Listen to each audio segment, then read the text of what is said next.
7h33, nous ouvrons le rendez-vous de la presse étrangère avec nos 3 correspondants du jour. Alberto Toscano. Bonjour Alberto. Buongiorno. Journaliste pour le quotidien économique Milano Finanza et la Radio Radicale. Comme ça qu'on dit? Ça va, ça, je m'améliore. Quand on passe le sud, ça va mieux. C'est formidable. Thomaïs Papaioannou, bonjour. Kalimera, bonjour. Correspondante de la télévision publique grecque, l'ERT. Exactement. Et de la télévision chypriote. Et Juan José Dorado, bonjour à vous. Buenos días. Journaliste indépendant espagnol. Le premier sujet qui a retenu notre attention ne donne pas trop le sourire. C'est la 5e vague de Covid qui déferle sur l'Europe. Nous avons encore notre destin entre nos mains. Déclaration ce midi d'Olivier Véran, le ministre de la Santé, qui s'est voulu rassurante. Le gouvernement reste fidèle à sa ligne de conduite. La vaccination est l'outil privilégié pour bloquer la 5e vague du Covid. Le ministre de la Santé, Olivier Véran, a annoncé aujourd'hui la généralisation de la dose de rappel à tous les adultes. Ces petites contraintes du quotidien sont les clés de notre liberté. Être libre, c'est d'abord être responsable et c'est mesurer la portée de nos choix. Il s'agit le plus souvent d'une 3e dose de vaccin. En rouge, les pays où l'incidence se situe entre 700 et 2000, c'est énorme. C'est la Slovénie qui s'en approche le plus avec 1954 cas, suivi de l'Autriche, 994. En orange, les pays qui sont entre 400 et 700 cas pour 100 000 habitants, comme la Grèce avec ses 429 cas. Face à la situation alarmante chez ses voisins, la France renforce ses contrôles aux frontières. Les Belges et les Allemands non vaccinés doivent présenter un test de moins de 24 heures, exception faite pour les frontaliers et certains déplacements professionnels. Et c'était sans compter l'arrivée d'Omicron. L'Europe est redevenue en quelques semaines l'épicentre mondial de la pandémie de Covid-19.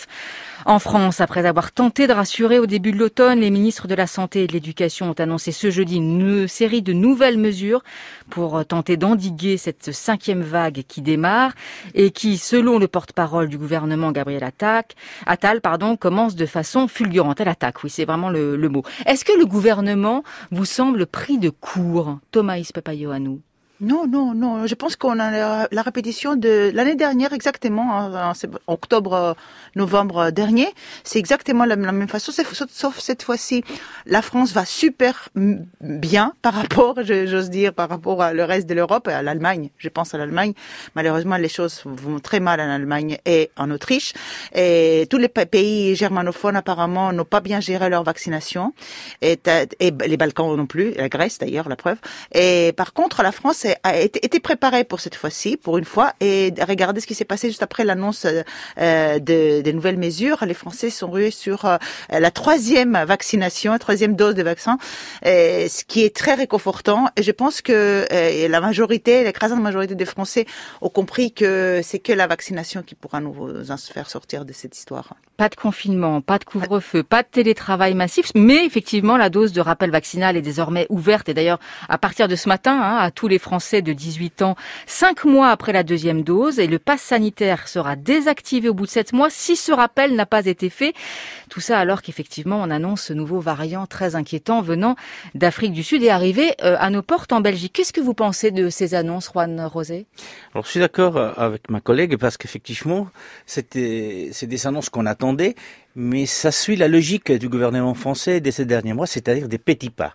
On va avancer lentement. On va pas faire comme on avait fait l'année dernière, c'est-à-dire tout de suite, on va lancer des confinements, on va lancer des couvre-feux, on va lancer des limitations des réunions. Non, là, c'est la politique des petits pas et on verra dans quelques semaines si on arrive effectivement à éviter un couvre-feu ou à éviter un confinement que nous on appelle périmétral, c'est-à-dire pas entre les régions, etc. Donc c'est logique ce qui est en train de faire le gouvernement français, aussi effectivement parce que les chiffres d'incidence sur la population française sont pas les mêmes qu'en Autriche, qu'en Allemagne ou d'autres pays. Et donc ça leur permet d'avancer comme ça, parce que autant l'année dernière il fallait entre guillemets faire peur, autant cette année la politique du gouvernement c'est on va aller lentement, et puis ne faisons pas peur, parce que n'oublions pas, derrière, il y a aussi des élections. Alberto. Alors, la situation en France et en Italie, pour ceux qui regardent le vaccin, est presque identique. Le pourcentage de vaccinés est le même. Et aux alentours de 80% en France. Exactement, au-delà de 80%. Dans le cas, sur le terrain, des personnes qui sont des contagions quotidiennes, en France, il y en a plus qu'en Italie. Hier, par exemple, en Italie, il y en a eu 13 686 et la moyenne hebdomadaire est nettement supérieure en France qu'en Italie. Sur le terrain des morts, le terrain plus tragique évidemment, en Italie, il y en a eu un total 133 537, dont plus qu'en France, nettement plus qu'en France, mais pendant les derniers mois, il y en a eu plus en France qu'en Italie, de morts quotidiens. Et en général, on peut dire que les mesures italiennes et françaises se rassemblent beaucoup. On parle en Italie du contrôle à l'italienne, c'est-à-dire on a absolument besoin du pass sanitaire pour aller travailler, dans toutes les formes de travail. On ne travaille pas si on n'a pas le pass sanitaire ou le test négatif. C'est la même chose chez vous en Espagne? Non, pas du tout. Juan José? Pas du tout. Déjà parce que l'incidence, comme je disais, est beaucoup moindre en Espagne. Le pourcentage de vaccination est à 90, et pas à 80 et quelques, mais à 90. Ce qui fait que pour l'instant, l'Espagne résiste mieux. Voilà, résiste mieux. Et puis, il y a une grosse différence par rapport à la France et à l'Italie, c'est que nous n'avons pas des passes sanitaires. Depuis quelques jours, depuis quelques semaines, un certain nombre de gouvernements régionaux ont demandé l'installation d'un pass sanitaire, sauf que le gouvernement central, depuis des mois, ne l'a pas souhaité, tout simplement parce que les bases juridiques sont pas réunies et ils ont peur effectivement que le tribunal constitutionnel déclare anticonstitutionnel le pass sanitaire. Ce qui n'empêche qu'un certain nombre de régions le demandent. Mais pour l'instant, il n'est pas appliqué. Donc certaines pourraient le faire, mais ne le font pas. Donc vous voyez, il y a des grosses différences par rapport à l'Italie. Et puis, c'est vrai aussi, effectivement, que la campagne de vaccination, nous n'avons pas d'antivax, c'est une réalité. Donc les Espagnols sont allés se vacciner en masse. Nous, on a ouvert les vaccinodromes très rapidement. On les a même ouverts le soir du côté de Madrid où vous pouviez aller vous vacciner à 3 heures du matin si vous aviez envie. Donc on a donné toutes les possibilités aux gens de se vacciner. Et donc ce qui fait qu'effectivement l'Espagne aujourd'hui est un peu mieux que les autres pays. Et on parlera peut-être effectivement des enfants entre 5 et 11 ans. L'Espagne, a priori, pourrait commencer une campagne de vaccination à la mi-décembre dès que les premiers vaccins pour les enfants vont arriver. Donc vous voyez, la situation en Espagne par rapport à l'Italie ou par rapport à la France est quand même différente. Qu'en est-il en Grèce? Une catastrophe, une hécatombe. Nous, hélas, nous suivons le modèle balkanique plutôt que espagnol ou italien. Et pour parler de Méditerranée, malheureusement, il y a un énorme pourcentage de Grecs qui refusent de se faire vacciner. Et on est à peu près aux alentours de 60% de vaccination. Et surtout des personnes âgées qui refusent de se faire vacciner. Ils croient beaucoup à la conspiration, au scénario multiples, inimaginables de ce côté-là de l'Europe. Et hélas, il y a une hécatombe, il y a 90 morts en moyenne en Grèce, ce qui est énorme pour le pays de 10 millions d'habitants. Hein. Ce n'est pas. Imagine la France a actuellement 90 morts pour 67 millions d'habitants à peu près. Et là, nous sommes à 10 millions et 90 morts. Et c'est catastrophique. Le Premier ministre cette semaine est sorti à la télévision pour dire vaccinez-vous, à la Macron, à peu près, le même message. Sauf que ça prend pas. Pour quelle raison? Et je pense que c'est, comme je vous ai dit, il y a une méfiance énorme vis-à-vis du gouvernement et de tout ce qui concerne l'État. Donc les suggestions, les propositions de l'État sont toutes immédiatement jetées à la poubelle. Voilà. Et donc sauf les jeunes qui se sentent un peu plus concernés, mais en général ils désobéissent au gouvernement. C'est une mentalité ancrée et qui va pas disparaître d'ici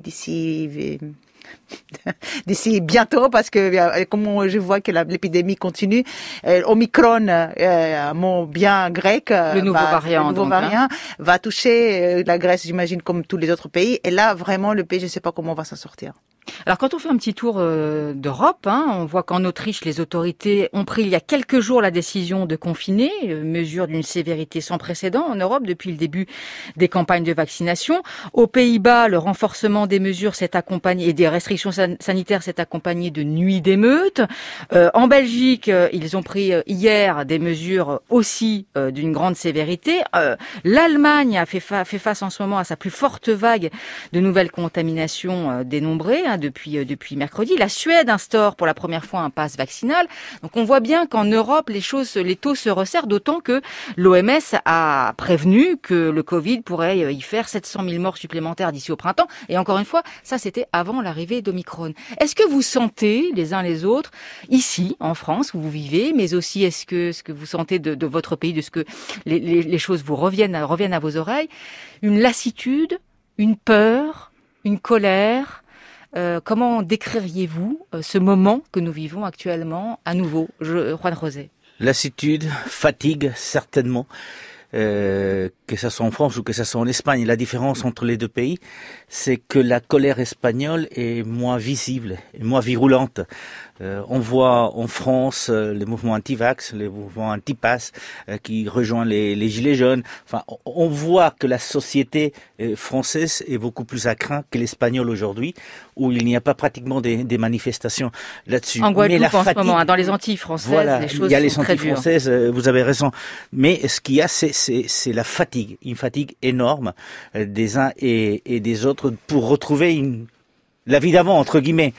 Mais on sait tous, les Espagnols les premiers, que la vie d'avant, ça ne reviendra pas. Si, peut-être, mais pas tout de suite, quoi, Alberto. Le phénomène gravissime, à mon sens, qui est en train de se produire en France, en Espagne, en Italie, ailleurs, est celui qu'on voit certaines formes de mécontentement préexistantes et d'extrémisme préexistantes se greffer sur la question du vaccin. Et donc, on voit ce cocktail explosif, cette bombe Molotov, cocktail Molotov, se créer. Et on a vu en Italie avec des mouvements néofascistes qui ont utilisé et qui utilisent tous les jours la protestation des no-vax comme instrument de protestation et pour donner plus d'impact à leur forme de militance politique extrémiste et fanatique. On voit à la Guadeloupe d'autres éléments se greffer sur la question du vaccin et on le voit un peu partout. Et aujourd'hui en Italie, on arrive même à l'exhibition du refus de se vacciner au point qu'on organise même des soirées où on essaye de se contaminer l'un l'autre entre non-vaccinés pour défier de façon totalement stupide, totalement criminelle, l'attitude comme l'opinion publique, ce qu'on considère une pensée unique et qui est par contre une défense vis-à-vis de la pandémie. Thomas Ispy, Juan José. Donc pour continuer ça, donc la proposition, ce serait peut-être que les gens qui sont opposés ou parce qu'ils sont fanatiques pour autre chose, ils peuvent s'inscrire dans des listes et faire don de leurs vaccins qu'ils refusent pour qu'on les donne aux pays du tiers-monde, ce qu'on appelle le tiers-monde, et d'où viennent les variants actuellement en Europe ou aux États-Unis ou partout. En fait, je reprends la proposition de Joe Biden hier où il a dit qu'en fait, pour s'en sortir, finalement, il va falloir offrir gratuitement les vaccins à tout le monde parce que le variant, c'est presque la vengeance du pauvre vis-à-vis des riches parce que nous, les pauvres n'ont pas les vaccins et pourquoi pas, on les donne à tout le monde comme ça, on s'en sort.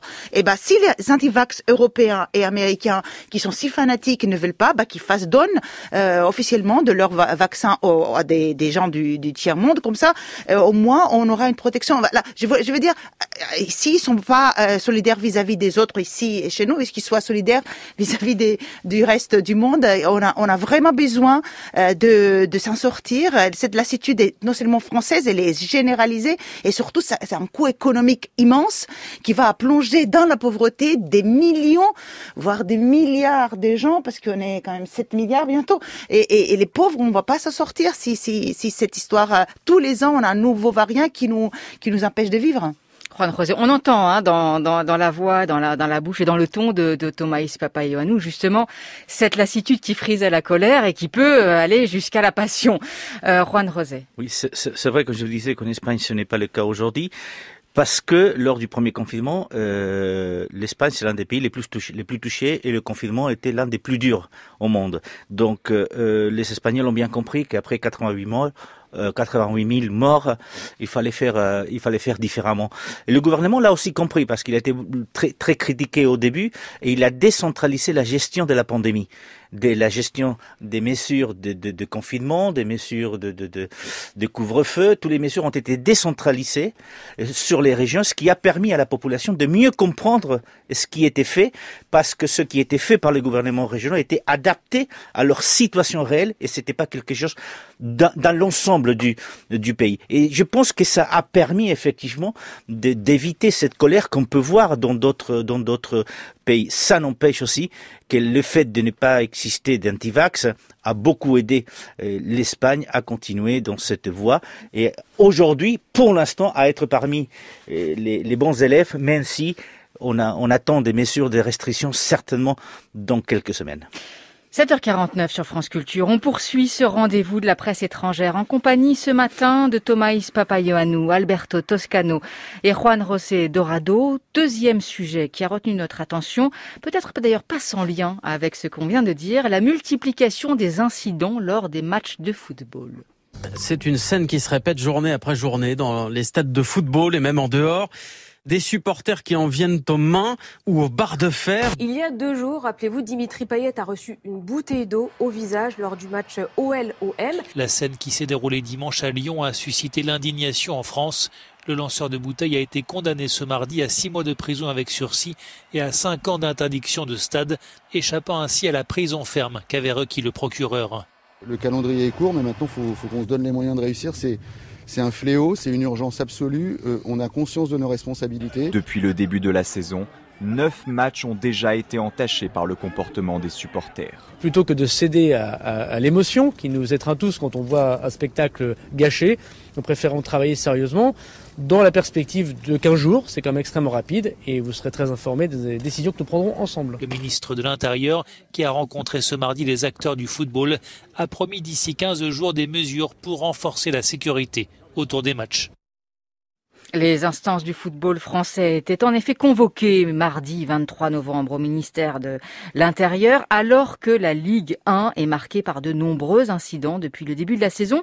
2 jours plus tôt, le joueur marseillais Dimitri Payet a donc reçu une bouteille d'eau sur la tête lors d'un match opposant l'Olympique lyonnais à l'Olympique de Marseille. C'est la 2e agression qu'il a subie après celle du match Nice-Marseille fin août. Fin octobre, c'est le Parisien Neymar qui a dû être protégé par des boucliers pour tirer un corner à Marseille. Fin septembre, des supporters des 2 clubs à la fin du match Angers-Marseille en sont venus aux mains sur la pelouse. Les incidents se sont de fait multipliés depuis la reprise de la saison et le retour du public dans les stades. Alors, est-ce qu'il y aurait un effet Covid dans le football français ? Je ne sais pas si vous êtes tous amateuristes de football. Peut-être Juan José, vous êtes en tous les cas un très très bon connaisseur. Je vais commencer par vous. Est-ce qu'il y a un effet Covid dans le football français ?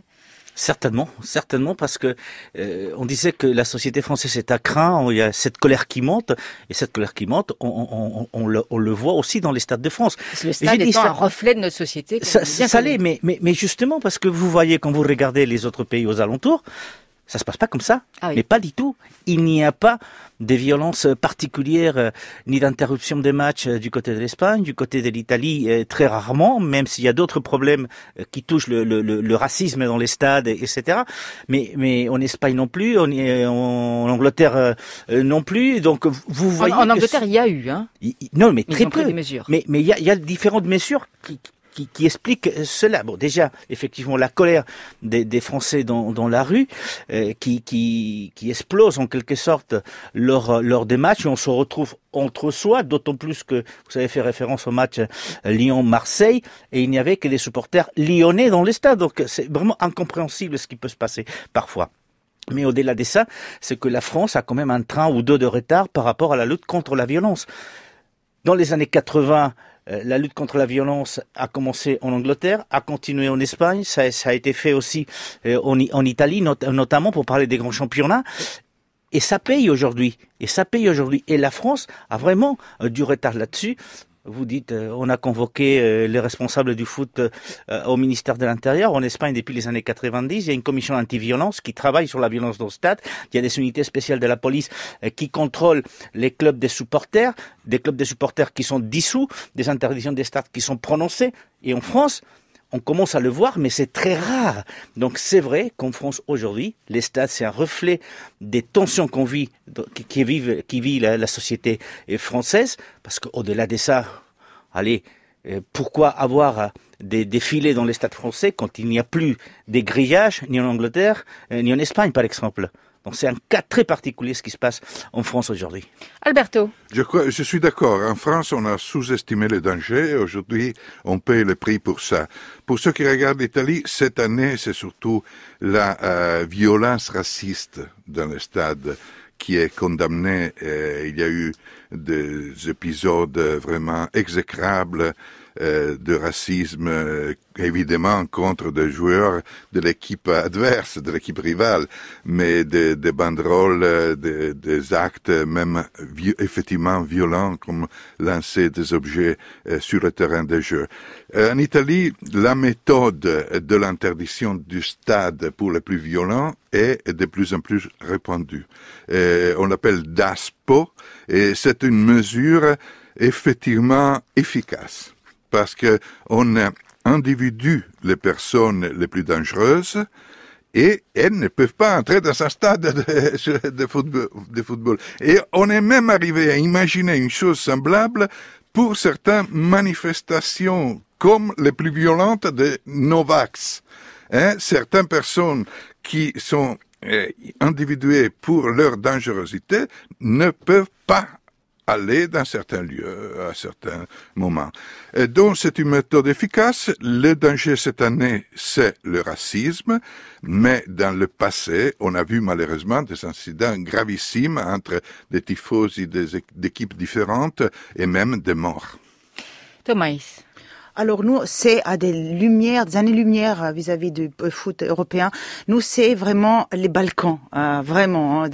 Nous avons d'un côté les propriétaires de clubs qui sont eux aussi, ils poussent quelque part à la violence, même symboliquement. Par exemple, à Salonique, le propriétaire de la plus grande équipe de Salonique, deuxième ville du pays, est entré dans un stade, milliardaire lui-même, est entré dans un stade avec une arme.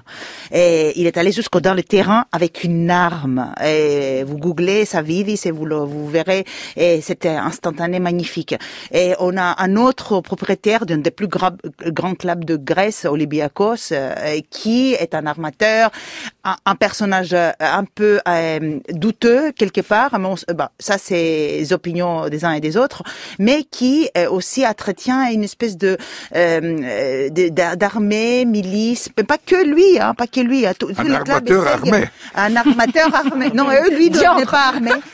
Mais ils sont des gens qui incitent quelque part à l'entretien d'une insécurité dans les stades et les foot grecs est lamentable parce que justement c'est le miroir, le reflet de cette mentalité-là, que en fait le foot c'est des règlements de compte quelque part. Oui, mais c'est un bon baromètre, Juan José Dorado, le football effectivement de l'état de la société. Il y a peut-être quand même quelque chose de nouveau avec la violence, en tous les cas en France, parce que les violences ne sont pas spécialement nouvelles. Peut-être que ce qui est nouveau, c'est la désacralisation du joueur. Avant, on en restait au stade des insultes. Alors c'est vrai de ce que vous dites, Alberto, même des insultes racistes. On en a connu, on en connaît aussi en France. Mais lancer des objets sur les joueurs comme ce qui se fait là semble nouveau. Ça s'explique autrement que par... Allez, je vais pas aller jusqu'à la fin de ma phrase. Ça pourrait s'expliquer. Des sociologues vont vous dire que les joueurs, ce sont pas des joueurs de club, ce sont des mercenaires entre guillemets qui passent d'un club à l'autre, et donc vous avez du mal à vous attacher à un certain nombre des joueurs. Vous êtes pour des couleurs, pour votre équipe, mais les joueurs, voilà, ils arrivent et 2 ans après, ils s'en vont. Donc il y a des cas très très très particuliers. C'est pour ça que les Barcelonais ont eu du mal à voir partir Messi. Mais tout n'est pas perdu en France. Il y a un exemple quand même qui mérite la peine d'être rappelé. Le PSG, avec l'arrivée des Qataris dans son Action Area, ont interdit les ultras du PSG de venir au stade. Ils ont nettoyé les éléments les plus violents avant de les laisser revenir, ce qui a permis qu'il y ait beaucoup moins de violence, ou pratiquement pas de violence au stade du PSG. Et on a vu revenir les familles, parce que le foot, c'est quelque chose pour les familles. Papa, maman et les enfants. C'est ce qu'on voit aujourd'hui, par exemple, en Espagne. Quand vous allez l'après-midi, vous voyez les petits-enfants avec leurs parents qui vont passer l'après-midi voir un match tranquillement. Maintenant, les Qataris, ils n'ont qu'à enseigner la tolérance chez eux, on sera tranquille. Bon, au moins, on sait qui inviter pour parler de football, n'est-ce pas, Juan José Dorado. Merci beaucoup à tous les trois, Alberto Toscano et Thomas Papaioannou, et à bientôt pour un nouveau numéro de ce rendez-vous de la presse étrangère. On se retrouve après le journal. Nous serons en compagnie de la ministre chargée de l'Industrie, Agnès Pannier-Runacher.